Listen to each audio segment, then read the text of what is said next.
Are you afraid to die? Would you live forever if you could? Have you ever thought that ending your life might be the most freeing act? If you're willing to sit with these questions, let's talk about them. This is the second video in my Behind the Music series, where I explore the ideas behind each track from my debut EP Liminal. In this one, I'm focusing on the thinking behind the song Children of Saturn and the questions of why we fear death and how we try to make sense of it. Like anybody gives a shit. I read The Denial of Death by American cultural anthropologist and interdisciplinary thinker Ernst Becker, and I was completely blown away by the ideas he brings together in this book. Becker suggests that we are constantly defending ourselves against the knowledge that we're going to die. This fear of death, what he calls terror of death, becomes a hidden driving force behind much of human behavior. We construct a sense of continuity through work, relationships, and legacy, as if something of us will remain after we're gone. But underneath that, there's a constant effort to avoid confronting the fact that all of it eventually ends. So people seek different forms of symbolic immortality.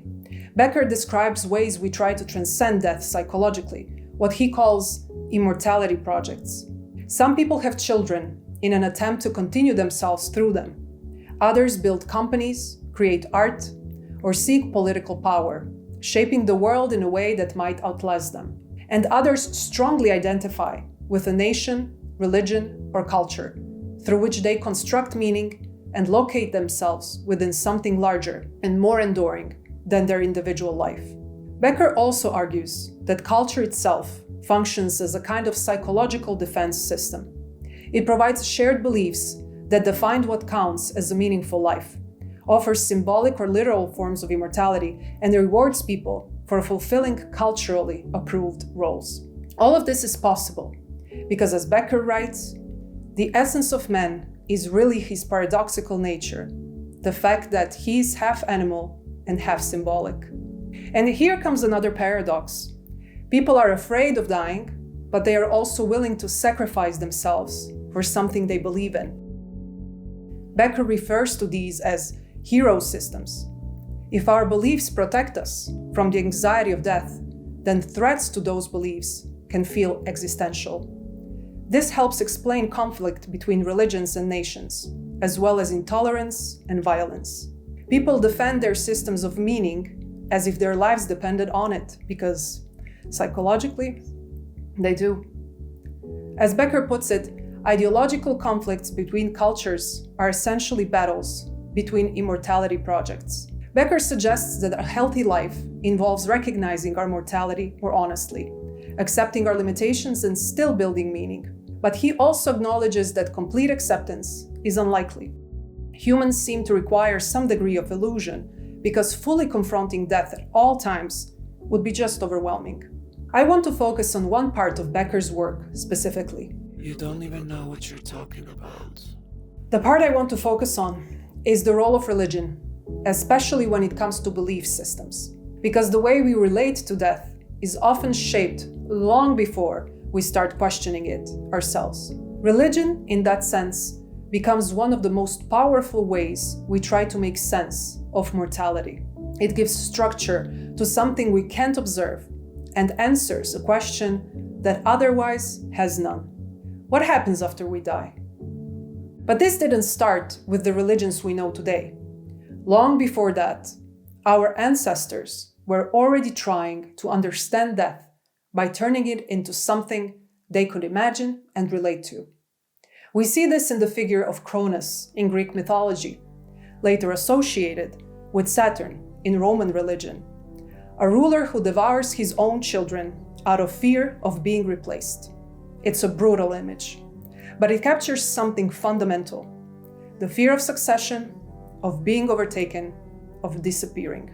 Over time, Saturn also becomes associated with time itself as something that consumes everything it creates. And this idea doesn't exist in isolation. we see variations of it across cultures. In Egyptian mythology, Osiris represents death and regeneration. In Mesopotamian myth, Kumarbi overthrows his father and he is later threatened by his own offspring. In Hindu thought, time itself, Kala, is understood as something that ultimately consumes everything. These are different stories and symbols, but they have the same underlying tension. Over time, these narratives become more structured. In many religious traditions, death becomes a transition into something defined: judgment, afterlife, rebirth. In many Abrahamic traditions like Christianity and Islam, death is framed as a passage into judgment, giving it moral structure and consequence. In others, like Hinduism and Buddhism, death is part of a cycle, a transition within a larger process of continuation or rebirth. These are different systems, but they serve a similar function. They turn something unknown into something interpretable. And these narratives shape how we relate to death, not in absolute terms, but in tendencies. In many Western contexts, death is often approached as something final, something that closes.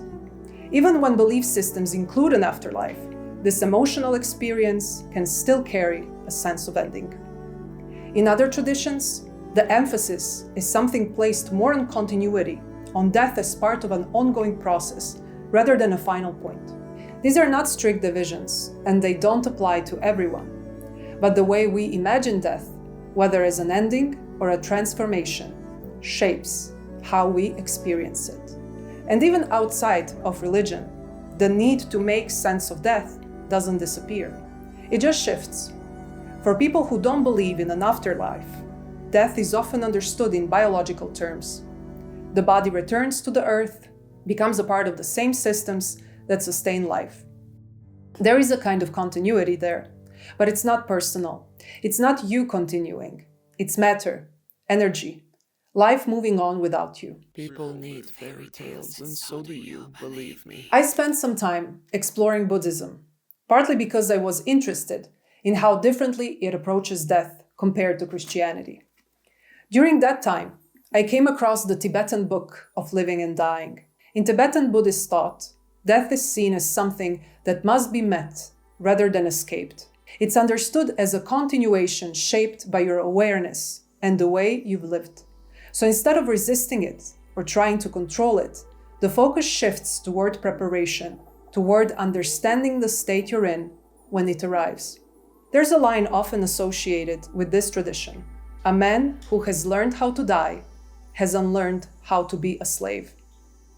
The idea is that much of our behavior is shaped by the fear of death. And if that fear loosens its grip, then something else becomes possible, a different kind of freedom. A film that captures this tension between confronting death and avoiding it is Swedish director Ingmar Bergman's The Seventh Seal. In the film, death appears to the knight and challenges him to a game of chess. The game unfolds across the film, resurfacing in different encounters as the knight continues to delay the inevitable. Each move becomes a way of buying time, not just to live longer, but to search for meaning, certainty, or God. What he confronts is both death and the silence around it. Death becomes something to negotiate with, something that can be delayed, questioned, resisted. So even as he faces it directly, he's still trying to hold it off, stretching time, as if meaning might reveal itself before the end. If we continue with this idea of preparing for death and at the same time trying to delay it, it's worth looking at how we actually deal with it in practice. Modern medicine is incredibly effective at prolonging life, but it often struggles with death itself.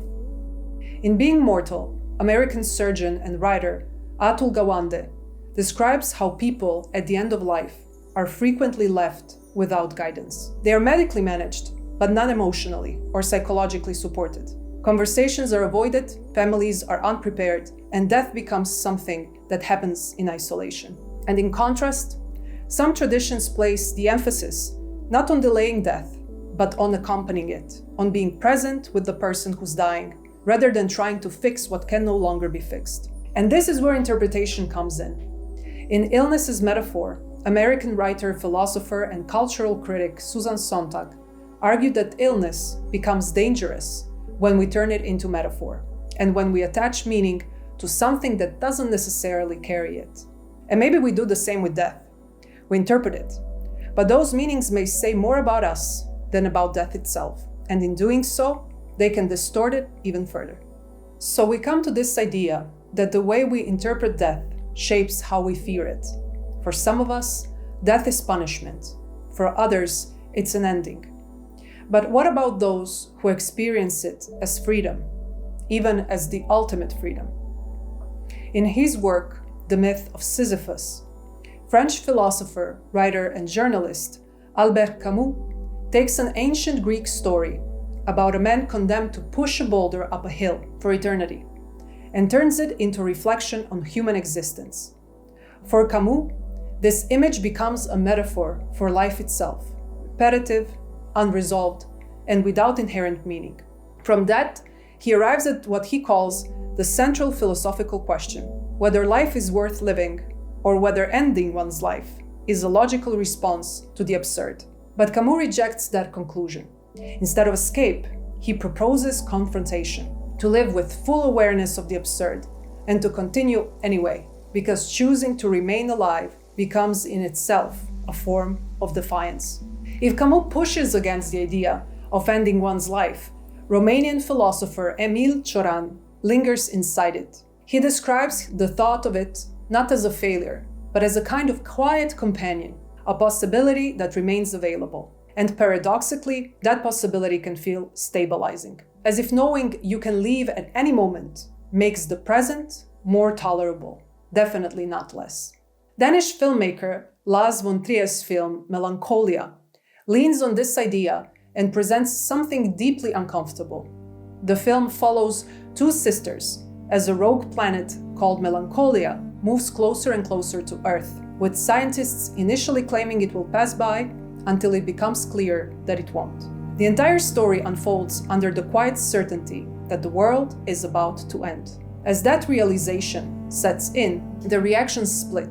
One sister, who has been struggling with severe depression throughout the film, becomes the calmest, almost relieved, while everyone else collapses under the weight of what's coming. She seems prepared, because in a way, she's already been living with that kind of emptiness. Of course, she's calm. She stopped lying to herself, and you should. This brings us to a different psychological position, one often linked to depression, trauma, or emotional overwhelm, where the drive isn't to preserve the self, but to escape the experience of being. And even here, meaning doesn't disappear, it shifts. It's no longer, I must continue myself. It becomes, I need this to stop. That's still a response to existence, not the absence of it.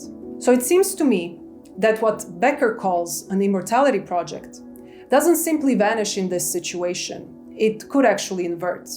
Instead of legacy, children, or achievement, it becomes a desire for silence, for relief, for non-existence, a different kind of answer to the same underlying tension. And this is where the idea of death as freedom becomes complicated. Because if death starts to feel like the only form of control in a system that feels meaningless, it can become very appealing because perceived control can matter more than actual control. But what looks like freedom may actually be the point where freedom collapses, either because it ends all possibility of agency, or because it's often chosen when that agency is already deeply diminished.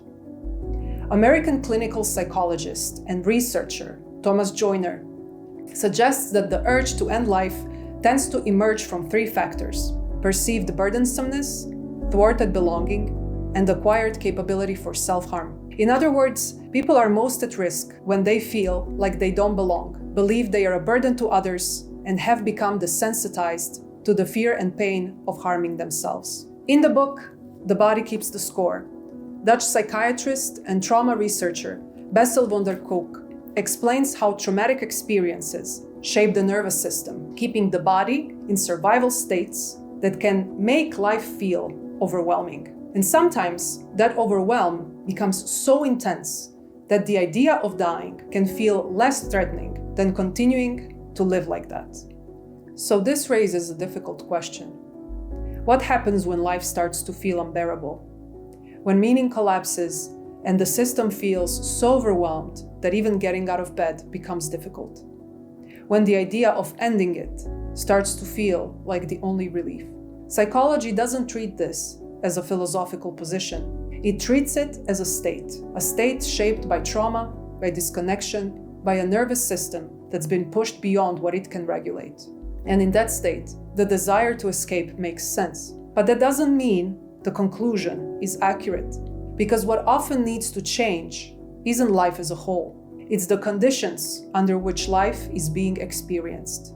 And that's where things like therapy, support, and being understood by another person start to matter, as a way of slowly reducing the intensity of that state and making it possible to stay. Why do you keep trying to make sense of this? You're so tired. You can hear it, can't you? Some days, this voice becomes so loud, I almost feel like people around me can hear it too. It constantly shapeshifts, finding new ways to sound convincing. Some days, it convinces me it's protecting me. Other days, it hates my guts and humiliates me.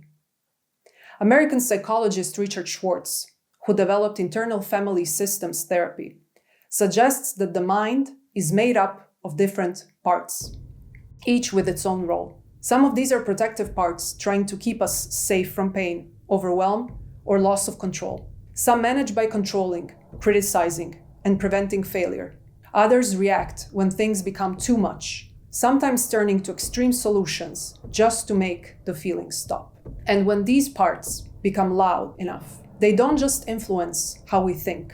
They can start shaping what we feel true, including the idea that leaving might be the only way out. But this doesn't exist in isolation. Experiences like trauma, disconnection, and biological stress all shape the conditions in which those thoughts appear. So it's not that a single voice creates this state, but within a certain state, that voice can become convincing enough to reinforce it.